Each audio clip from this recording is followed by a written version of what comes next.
I'm Evelyn Lee. And I'm Janine Chastain. We're collaborating on curated conversations to explore how the industry is changing. Together, we'll find ways to create new solutions to current challenges while elevating the value of architects. Welcome to Practice Disrupted.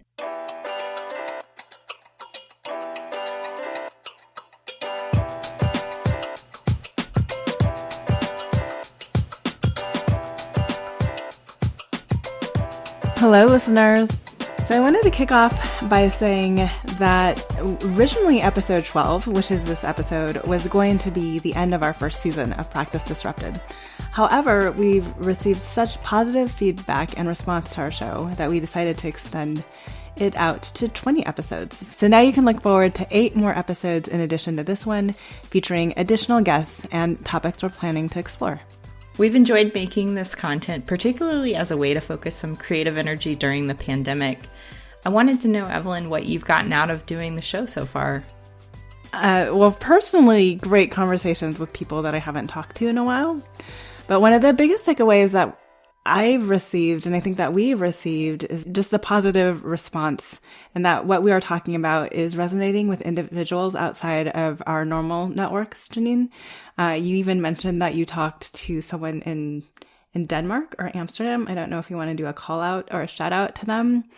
But, you know, that our message on Practice Disrupted, or what we are trying to do with Practice of Architecture, has, I feel, been further validated, and that there are definitely others out there that see evolving practice as a necessary iteration that the industry needs to take to remain relevant.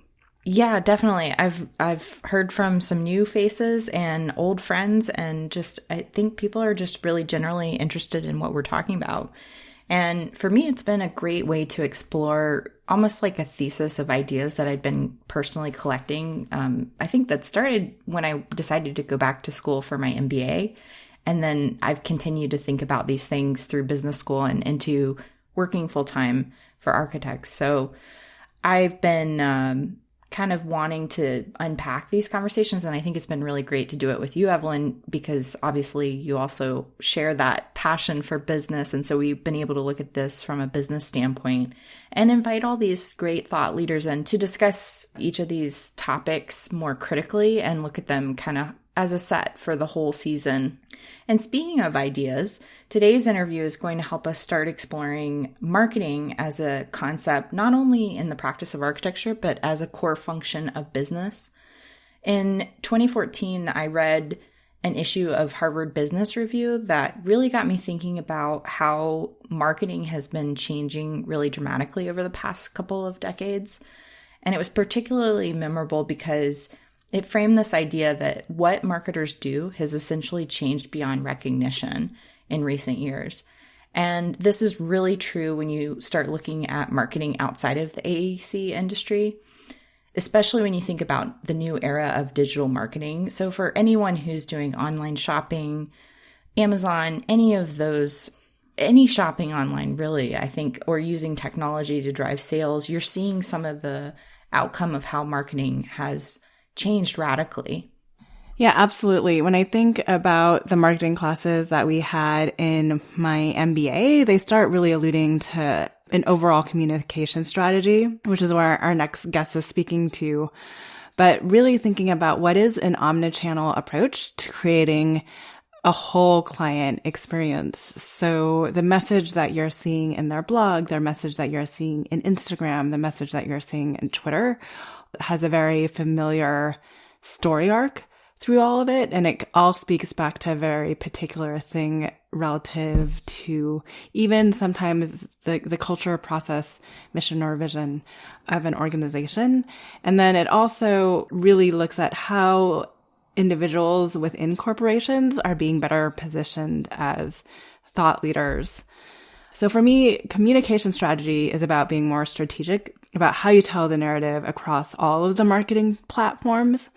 And that's what it creates the omni-channel experience.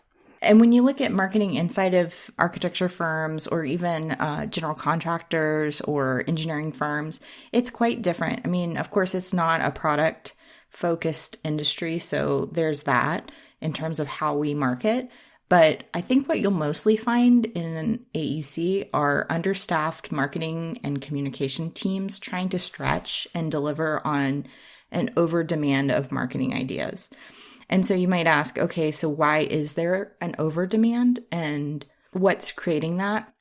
And it's really that there's been the evolution of all these new outlets on how to market, from firms needing websites to communicate with really high-end graphics, their product, which is their finished work.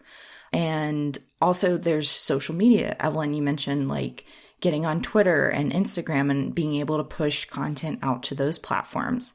That is something that is becoming more and more just normal in our industry. And so firms that are not doing that are kind of behind, to be honest. And there's so much more, including getting published in articles and creating thought leadership pieces that talk about the idea and the direction of how the firm is thinking about design. But largely, I would say that architects are still stuck in this RFQ, RFP cycle, which kind of is a black hole for marketing and marketers. It requires so much energy and effort to put these proposals out, to win work, to go to the interview, that oftentimes all of these additional communication pieces get overlooked. And so today we're going to start by looking at the communication strategy, because it is such an integral and core piece to the overall marketing function of the firm. And we want to dive a little bit deeper into what it means and how you can start to think about a communication strategy in your work. So today's guest is Amanda Walter, who was, at the time that I met her, actually really on the forefront of social media strategy when that trend was still fairly new in our industry. She has grown her business by working with AEC firms to create compelling communication strategies. Amanda Walter works behind the scenes with companies and individuals in the related design and planning fields of the built environment. She helps clients share their knowledge and stories that shape their public reputation and advance toward their business goals. Her specialties are building robust thought leadership programs, developing emerging communications leaders, and training executives to be effective spokespeople and advocates.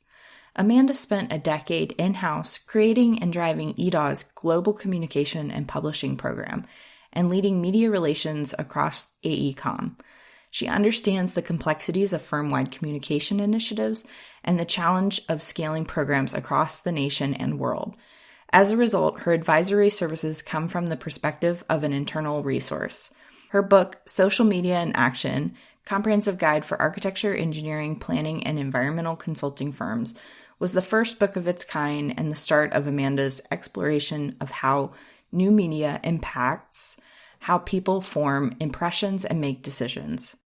Amanda's company, Walter Communications, helps designers and planners of the built environment shape an intentional reputation through communications. They focus on the ideas that inform their clients' work rather than the work itself. This unique approach leverages research, innovation, insights, deep expertise, and strong opinions to demonstrate thought leadership and illuminate the thinking behind the beautiful images of a firm's portfolio. Founded in 2010, Walter Communications has evolved into a virtual practice with accomplished, specialized consultants who collaborate to deliver value to their clients through top-tier services. Let's cut to the interview. Well, I guess I'll start with who I am. I came to this industry a few years into my career, and mostly because I was in technology, and during the dot-com bubble, when it burst, my husband and I decided it was time to diversify, that somebody needed to not be in the same industry. So I took a job with EDAW, which is a former landscape architecture, planning, and environmental consulting firm based in San Francisco, but it was a massive landscape firm. And they hired me to come in and build a communications program for them globally. So I didn't know anything about this industry much at all.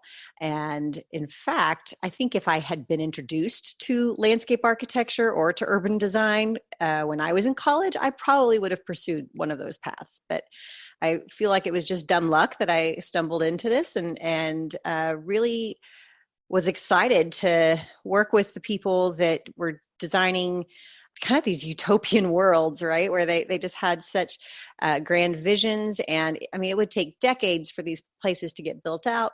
But I just found this aligned moral values or something that really connected me to the work that they were doing. So after being at EDAW for 6 years, EDAW got bought by AECOM, and AECOM asked me to come and run media relations across the enterprise.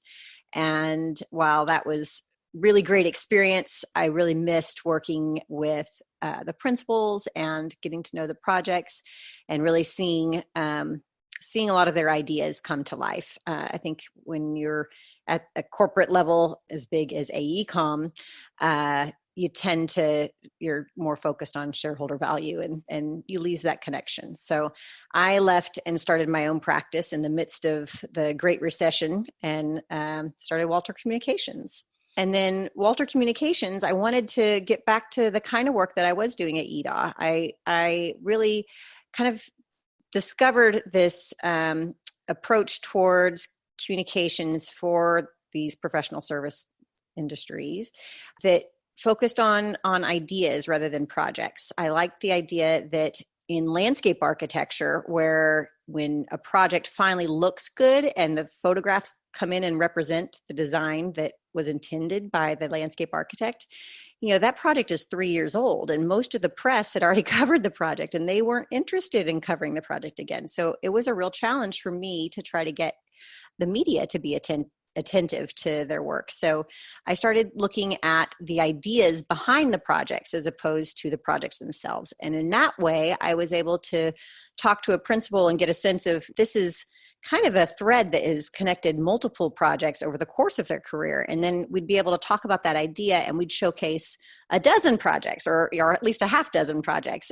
So one article actually became so much more valuable versus, getting a profile of one particular project. So that just became kind of a direction that I continued to pursue within EDAW. And then when I started my own practice, I really focused on thought leadership and done that for several firms now, helping them to build programs where they are identifying the key themes and threads of knowledge within their practice that really are part of the reputation that they want to have. Amanda, one of the reasons that I'm really excited about this conversation is because I also spent a lot of my time in professional practice working in marketing, and I am really excited about unpacking the whole gamut of marketing communications conversations and how that is changing in our field. So I was wondering if you could tell us from your perspective, what do you think has changed with marketing in our industry over the past 2 decades? So I think it's matured. When I first came to this industry, I noticed right away that what they considered to be marketing in a tech firm would have been considered sales support. Lots of proposal generation, lots of presentations and giant packets in response to an RFP, or very deadline oriented and really high burnout. I was relieved to be working in communications, not in marketing, because that looked like such a difficult job and such a demanding job. I've been really pleased with the development of marketing especially in the last, I'd say, 5 to 10 years, where firms have really started to recognize that you can't just chase proposals or RFPs. You really need to start positioning yourself in advance. And business development that was almost exclusively done by principals for the whole "you kill what you eat" kind of concept. And now I'm seeing a lot more firms that have business development people working closely with their marketers, tracking potential projects, potentially years before an RFP would actually come out. So the sophistication in marketing has really advanced. And I actually really enjoy working with a lot of the business development and marketing people through the work that I do. It's much more proactive now than it used to be. I think you raise a really interesting point. We should probably explain to our listeners what the difference between these roles are? Because I'm not sure everybody will know the difference between someone who's focused on marketing or business development or communication. So let's break that down for them. And I want to take that one further. Like how does the smaller firm react to those different roles? Okay, so business development would be the actual forward-looking role that helps to identify opportunities on the horizon and helps to get people introduced to the right individuals, to build that network, to get your firm recognized in advance of the RFP. A marketer, it is often similar to the business development person, but in the traditional way for the AEC world, a marketer is the person who is putting together a lot of the materials that are used for business development and that are used in response to an RFP. They're also the person or people who will pursue photo shoots and press, often if there's not a communications person in their firm already, and awards, those kinds of things. So they'll pursue opportunities for recognition that are a little more structured within the industry. So a communications person really focuses on messaging and content, and then content delivery. So those are different from marketing, because marketing is in support of sales, and communications is really supposed to be a more authentic expression of the firm and how it interacts with the world around it. So to Evelyn's point, for a larger firm, that might be 3 different people, but in a smaller firm, I think what I've seen is that like the owner typically takes that business development role, and you might have a marketing person that does both the marketing and communications role. Yes. And just to be clear, so Walter Communications, obviously you are more on the communication strategy, but I would go as far as to say that the strategy that you develop then plays into even the copy that the marketers produce and how that person that's doing business development actually presents themselves as a knowledge expert. So could you go a little bit deeper into like communication strategy and, you know, why would a firm bring an individual like yourself into the mix? So I think a firm would bring in someone like myself when they're trying to figure out what is the right message to their audience. And a communications professional will look at how they're communicating currently and how people are responding to that, and what the needs are in the market. Often when I start with a client, I look at their competitors as well as their own communications and help to identify what differentiates my clients from their competitors and what is their unique selling proposition. That's the big term from more mainstream industries, but what makes them unique, right? And how they might position themselves in a way that is different from their competitors, and then developing messages that really zero in on that. And in that process, you're also starting to get to know who their audience is. And that becomes pretty key to how you reach those people too. So the communications person is looking at both how the firm needs to convey its own information and how the person who needs to hear it is willing to receive it, so that your message resonates in both directions. Hearing what you're saying about communications, what is your take on kind of the current climate with, equity, with everything that's going on in the world, the pandemic, and how firms are handling that? Are you seeing, or do you think there is a change in the communication strategy to ensure that firms remain true to their authentic selves and what they're putting out there? There's a couple of reasons why firms are actually looking to invest in communications right now. I think one is because even though many of the firms out there haven't started to see a downturn yet, they're all bracing themselves for a downturn.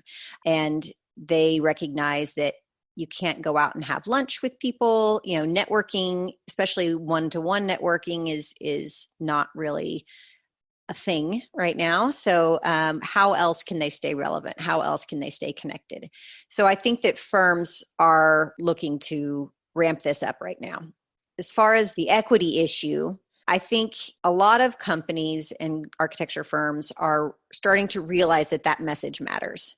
And for as long as I've been in this industry, I have not seen many of those messages, especially at the top level, where it's like one of the top points that people will talk about in their firm. And it is really nice to see that coming through.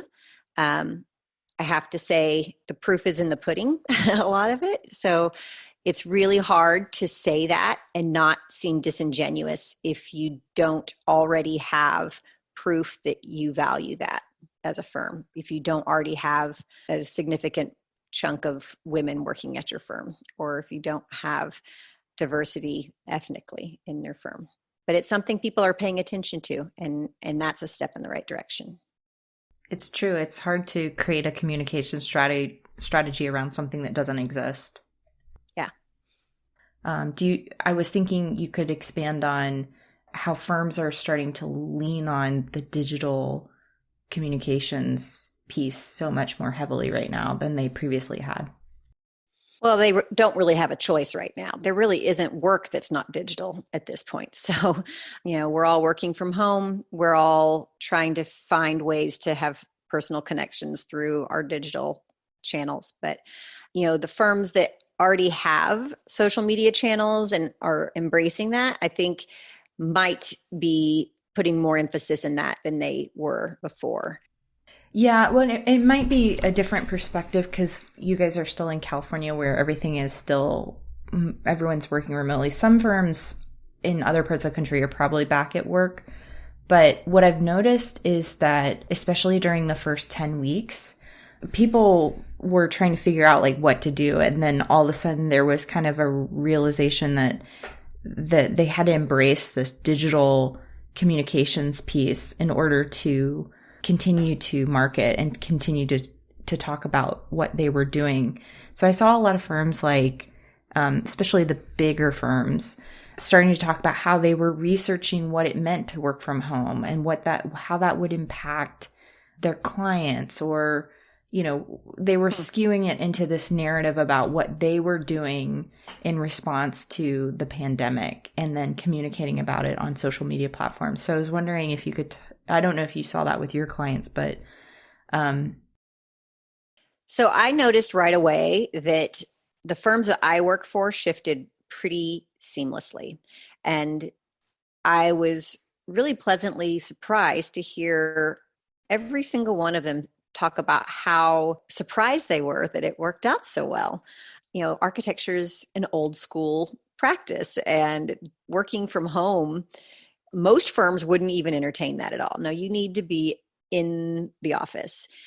But you're using these tools that certainly allow you to be anywhere. And thank goodness, because they would really be in trouble right now if they hadn't. So I think, many industries are saying how, impressed they were that working from home was such an easy transition.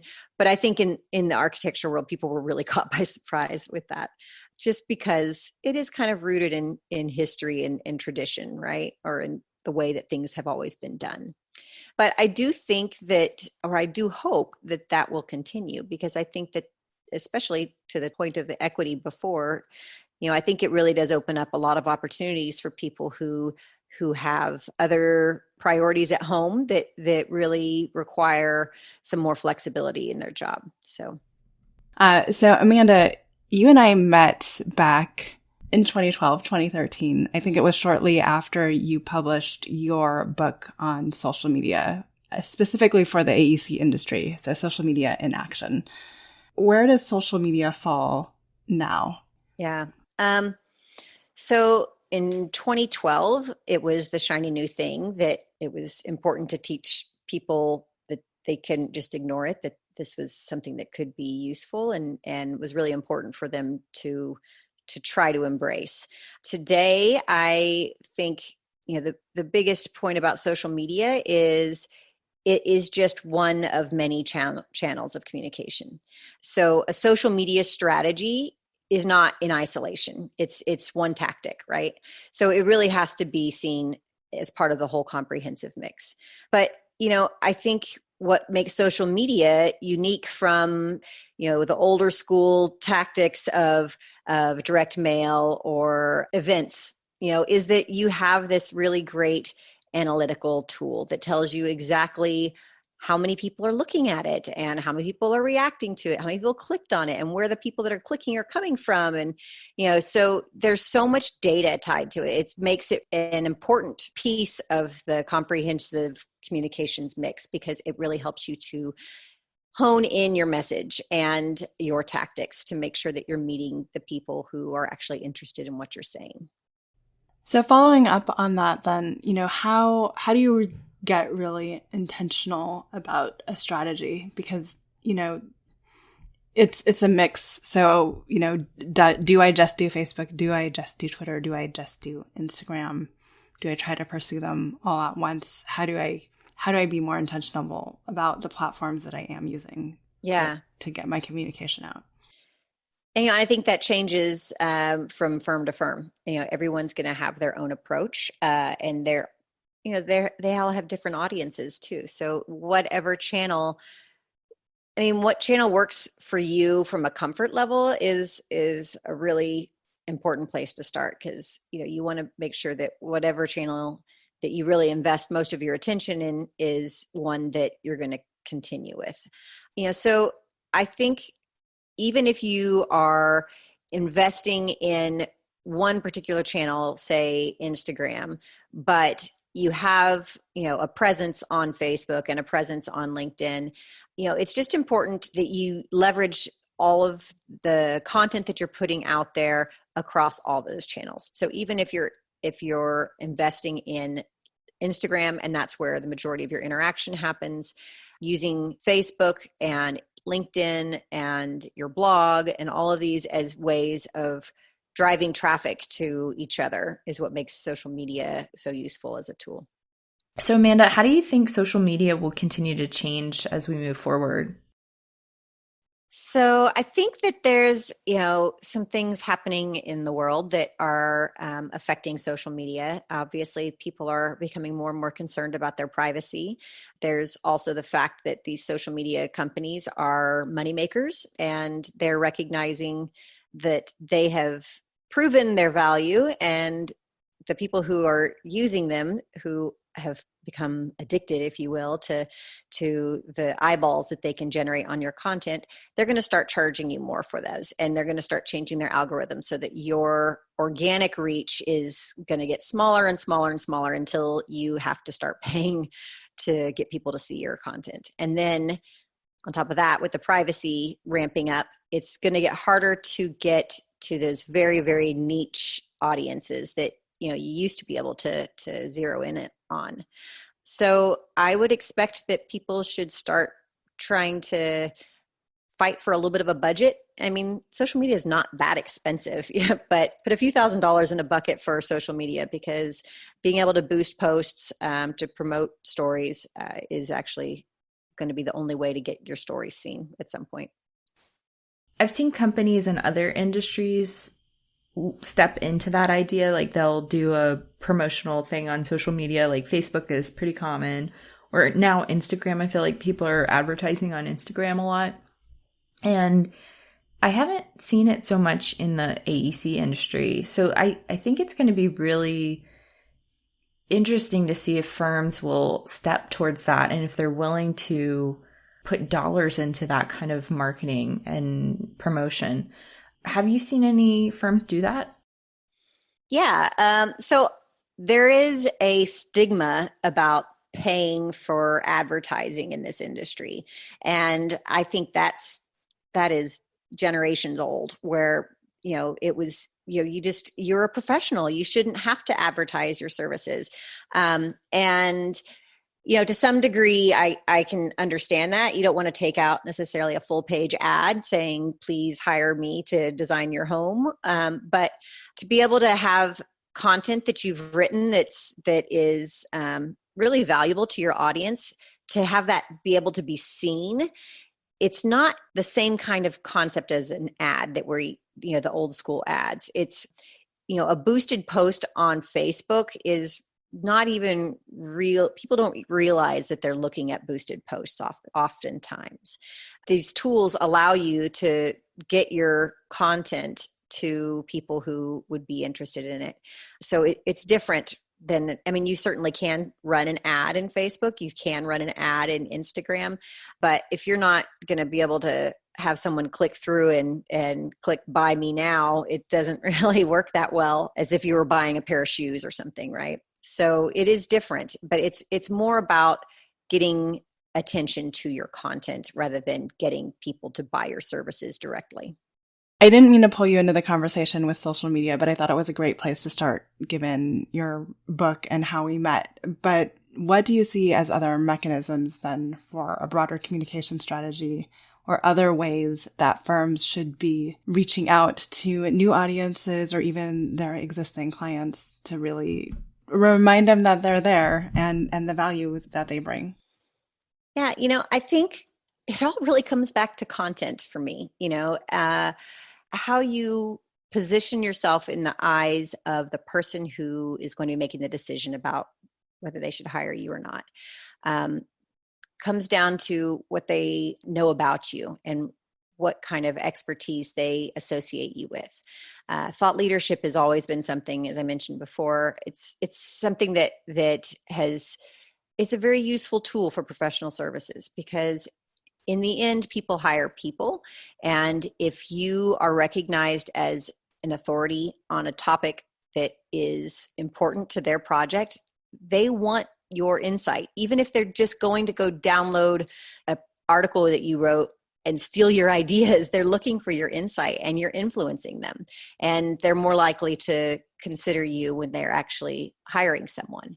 So thought leadership is something that I think will continue to be relevant and is actually going to become more difficult because there's so much noise out there right now that there's so many people creating content.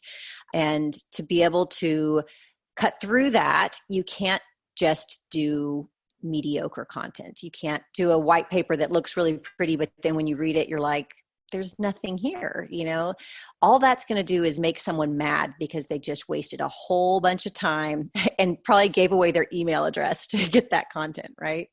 So making sure that the content that you put out there is really good and is really useful. If you have your audience in mind when you're writing this stuff and you're trying to actually add value to them, those are the pieces of content that are going to make a difference. So one example of thought leadership, this is from a while ago, but I worked with a client that, had done some interesting maker studios in some schools. And the idea of design thinking was starting to be an emerging theme in education. So my client had co-chaired a symposium with the AIA on design thinking in education. And we basically took the notes from that and we ran. And so we ended up doing a couple of interviews with people that were at schools that they'd never hired my client before, but they were recognized for having some really progressive design thinking pedagogy in their school. And so we'd done a series of interviews and pulled that together with an overlay of this architect's perspective as how the building facilitates that. And it became first a blog post, and then it became a couple of articles that got picked up in other outlets, education outlets, interviews with the client himself. Then it became some speaking proposals, and it keeps snowballing. And it ended up being from an event that happened once, we made 18 months to 2 years worth of content. So you didn't have to do a whole new study every single time you did something. You were able to build on that. And as a result, he became recognized as the person that you go to when you're looking at how you get more hands-on learning and how you build makerspace in your schools. And, it was a very effective campaign. I want to follow up on this idea because I think there's two common challenges that happen in firms. One is if there is a single person who is typically seen as the thought leader in the firm. And that's kind of a conversation around equity in terms of helping other leaders in the firm become thought leaders also. And two, when I worked with architects in firms, they usually ran into two issues around thought leadership. Number one, they didn't want to focus on that kind of external communication because it took time away from their project. And two, they had so many demands on them for their project, they really didn't have time to give to that kind of work. I'm wondering if you have any observations for why architects might want to invest their time into becoming thought leaders. What makes it worth it? I think that the idea of becoming recognized is something that people, especially architects, are very open to. They like that idea of being recognized for the skills and the expertise that they've developed over time. People do have a shortage of time, and their budget's not really overflowing either. But it's such a waste if someone has done a study or pulled together something that is of value to their audience, and they've only shown it to basically one client or two clients, when it could be so much more helpful to the entire industry that they're marketing themselves to. So at some point you have to recognize, what is the value of your time, right? If you put that much time into developing that and you're not making the most of it, I mean, they've missed out on an entire market that they could have really built up with that knowledge. So, it's almost the missed opportunity that is the bigger driver than the opportunities themselves. And then in terms of the equity, that is a problem. There is a lot of firms that have a reputation around often the namesake of the person holding the firm's name. And not being able to introduce people along the way is a complication. So there are some firms, though, that I have worked with that have done such a good job. They've really built a culture around developing their staff, around encouraging their staff to pursue things that they're curious about, and not limiting the reputation of the firm to the one directive that the person at the top is interested in, but allowing other people to go down their own personal rabbit hole, and even giving some money to them to expand on that, right? So it might just be that they go take a couple classes or whatever, but it might also be that they stumble upon something that's really helpful. They embrace a new technology and kind of take the firm in a new direction. So really trusting that the people that you were wise enough to hire might be able to bring a whole new dimension and pocket of knowledge to your firm. What do you say to architects or designers that would say, well, my building should speak for itself? The final product of the building, final design should be enough to attract my next client. Why would I need a communication strategy? Sorry. My initial thought is those are not the people that tend to hire me, but there are definitely a lot of architects that think that. I feel there are, absolutely. I think that a lot of architects have beautiful images, and their images, in some ways, they can speak for themselves. There are some architects that do a really great job of just posting beautiful images to Instagram and to other channels, and they build a following through doing that. And so that is a worthy channel if you've got that resource. There is an investment that they're making in photography too. So it's a form of communication as well. Not everyone needs to go down the road of thought leadership. There's plenty of architects out there that doesn't want to specialize. They want to be a generalist. They want to work on a whole bunch of different projects. And there's absolute benefits to that, to be able to have someone who has enough experience across so many different silos that they can think about projects differently with each one, right? So I think it really comes back to looking at what you're trying to do as a firm, right? So what are your business goals and how are you planning on reaching those goals? You know, are you going to stay in the same market? Are you going to expand to a different geography? Are you wanting to do more schools or to do more hospitals, or decide if those images of, you know, the schools aren't going to get you hospitals, then how are you going to be able to break into that? I would say it's like, comes back to your comment earlier about a missed opportunity. I mean, the way that we're working, it's kind of impossible to avoid thinking about communications comprehensively anymore. It just seems like a missed opportunity to me for someone to only rely on photography. Yeah. I think photography is so important in architecture. I mean, people have to be able to see images. Even if you are talking about your knowledge, to be able to see the fruits of your knowledge is essential. But I think storytelling is something that it's in our DNA, right? People want to hear how it happens. They want to hear where you came up with this idea. They want to understand. I mean, architects have such an eloquent way of talking. You know, I love the way they talk about, I mean, it's like a romance with the light, right? They are envisioning how the light was going to pour through this window before there's anything on that site at all. There's definitely no window there, but that's already in their head, right? So they tell their stories all the time. That's how they win their clients. To be able to tell them on a bigger platform is only going to be helpful. So I think, Amanda, over the course of this conversation, you've given out a lot of different tidbits. And I think some of them are definitely worth repeating. But I'd like to get your top list of the common challenges or missed opportunities architects face when it comes to communications and telling their story.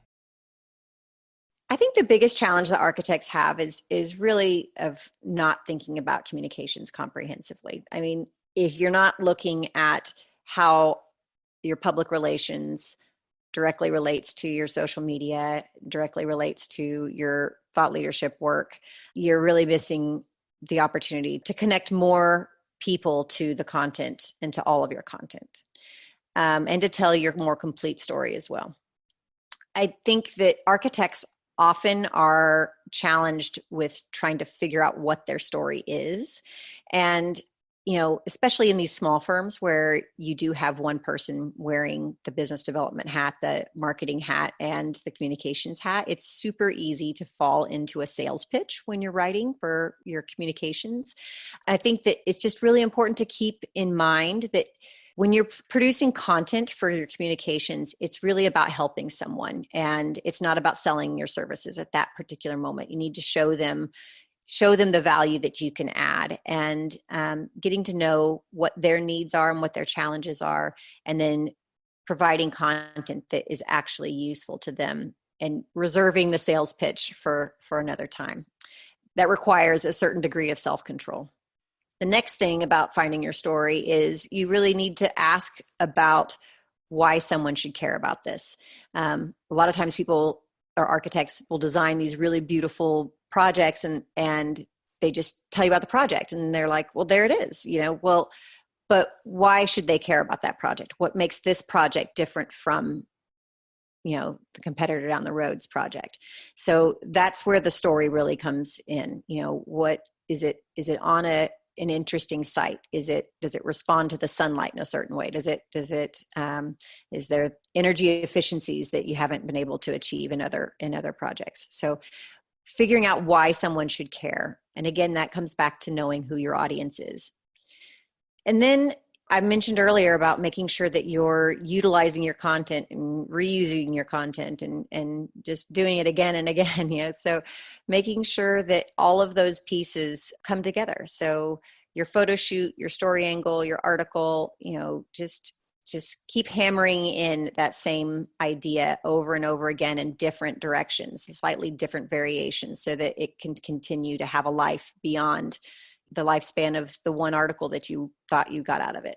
And I think the last opportunity that a lot of architects miss with their social media and their content development is not utilizing your biggest asset, and that's your staff. I mean, they know you better than anyone else, and they often will have a social network already. So to be able to tap into them and allow them to either help you with creating content, but definitely helping with sharing content, their interactions, their insights, that all expands the reach of your content exponentially. So make sure that you are communicating inside the firm as well when you're developing these external tools, so that everyone is participating and you'll have a lot more success.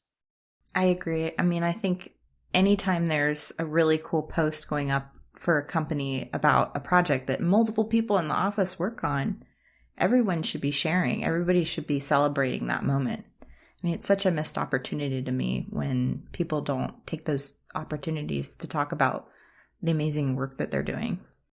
It's also an opportunity for younger team members to talk about what their role is and to start to build their reputations and their personal brands.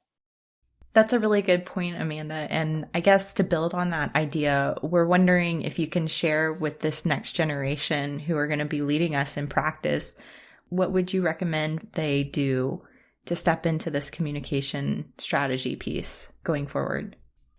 I would start writing. I think one of the things that I've always appreciated about Evelyn is, she is a writer, and as much as she's an architect, writing is so important now. I mean, social media is something that everyone's got, that everyone's got their own channels and whatnot, but to be able to tell your story effectively is something that you can hone. It's a muscle. You just have to keep working at it. And the more that you start getting comfortable telling your stories and sharing your knowledge and being generous with your ideas, the more of kind of an archive you're building of what you've done. And one day you'll look back and you'll see that you've contributed so much, and that you've amassed a huge following of people who really appreciate that. So that's the taking one step at a time to building your own personal brand. Remembering that you can always change your ideas. You can always change the way you think of things. But, when you're out there writing about how you feel at this particular moment, don't be afraid to do that, because we all evolve in our thinking, and that's important. That's part of your story as a professional and how you're developing. What I hope our listeners will take away from this episode is to understand, and of course, if they don't already, that marketing is shifting, and the way that we should be thinking about marketing in our industry should be shifting also. Sophisticated firms are thinking about communications more strategically. And Amanda is an example of the type of professional a firm might hire to help them with building a comprehensive communication strategy. Yeah, and while I think the word comprehensive might scare some people away, especially the smaller firms or sole practitioners, for me, one of the greatest takeaways for me is that by being strategic, you're actually being more efficient in how you message yourself, right? That essentially you can take one piece of content and use it multiple different ways over the course of an entire year or two. One of the things I liked about what Amanda said is that if you're not investing in your marketing, or you're not even participating in thought leadership, it's really a missed opportunity. She talks about the role that firm leaders need to play in developing their thought leadership based on their work and their projects. And it's really true. I mean, for all the time you spend in developing ideas for a particular client or project idea, there's no reason not to share some of those ideas with the industry to elevate the work that you're doing in your portfolio. The role of thought leadership is not exclusively for firm owners anymore. All participants of the project team have an opportunity to engage and add to the thought leadership of a firm. For example, in my last firm, we had somebody that was really exceptionally focused on the sustainable design performance of buildings, and she played a critical role in advancing the firm's message around those ideas, but also coming into the projects and really being thoughtful about how sustainability played an important role in every project. When you go to a job interview, clients are not looking to hire the firm owners. They're looking at the entire team and wanting to know what value that team is going to bring on the job. So really showcasing how your different team members are knowledgeable about their skills and their role on the project is essential. I think it's also important to note that the development of thought leadership is not going to grow out of an RFP template or from how you respond to RFPs or RFQs. That is really a proactive endeavor that requires planning around the type of message the firm wants to send out into the world and how everyone participates in that message. Yeah, and Amanda talks about engaging staff to help communicate the value of the firm. This is a really important idea also because it's a very valuable strategy. Everyone in the firm should be participating in marketing and communications. From going to networking events, which I know a lot of architects don't love to do, but even in that exercise, sharing in a conversation a personal experience about how the firm is contributing to the built environment can really leave a lasting impression with that one individual you might talk to who might tell someone else that your firm is doing a really great job. Or sharing a social media post about an upcoming milestone on your project and getting that out to your network, or letting younger staff even come in to participate in interviews. It's about having individuals contribute in small ways that add up and build up an amplified message about your firm within the community that you're serving. And I think that's a great place to end this episode with a question to our listeners. How do you ensure everyone in your firm has a voice to contribute to its growth? Thank you for listening, and tune in again next week. Thanks for joining us on Practice Disrupted, a podcast by Practice of Architecture. Visit us at practicedisrupted.com to find out more about future episodes and the changing nature of practice. This show is part of the Gable Media Podcast Network. You can learn more about other podcasts in our community by visiting gablmedia.com. If you enjoyed the show and want to hear more content like this, you can help us by leaving a rating, review, and subscribing on your favorite podcast app. Don't forget to share with your friends, and feel free to let us know what other topics or speakers you are interested in hearing about. Thanks for listening, and see you next week.